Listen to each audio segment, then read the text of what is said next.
In the earliest records of the Nile Valley, specifically within the Taseti and Nabta Playa traditions, she exists as the self-begotten source. She is not a companion to another. She is the entirety of the potentiality that preceded the physical sun. Before the introduction of phallic-centered ideologies, the Black woman was recognized as the sole progenitor of the human race. This biological reality, known as parthenogenesis in its spiritual form, posits that the original creative force required no external male seed to spark the flame of life. Namu embodies this self-sustaining power, a biological and spiritual truth etched into the very stones of the Saharan megaliths. In the Naqada periods of early Kemet, figurines of the sacred woman were crafted with upraised arms, mimicking the crescent of the moon and the horns of the celestial cow.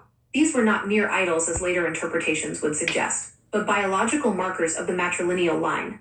They represent the internal spark of creation that resides within the feminine vessel, independent of any male presence. The firmament itself is the skin of Namu. It serves as a matriarchal refuge, a protective layer that cradles the earth. In this cosmology, the sky is not a vacuum, but a fluid, life-giving environment.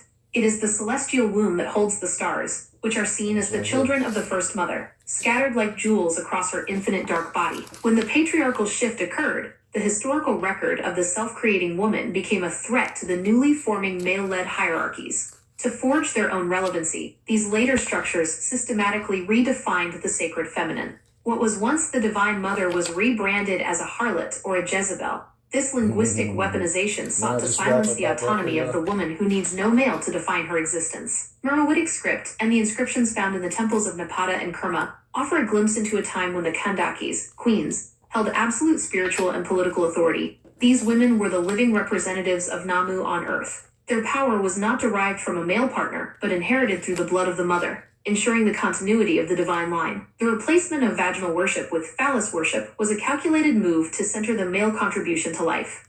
By elevating the semen as the primary seed, the role of the woman was relegated to that of a mere field or vessel. This inverted the natural law seen in the earlier Taseti records, where the woman was the planter, the seed, and the harvest all in one. In the ruins of Kush, specifically the third phase of Meroe, the architecture reflects a focus on the feminine horizon. The placement of shrines aligns with the movements of the stars associated with the Great Mother. This is not a fictional construction, but a sophisticated astronomical alignment that recognizes the Black woman as the center of the cosmic clock. The idol label was a way to strip these figurines of their scientific and historical significance. When a statue of a Black woman was called an idol, it was removed from the realm of history and placed into the realm of sin.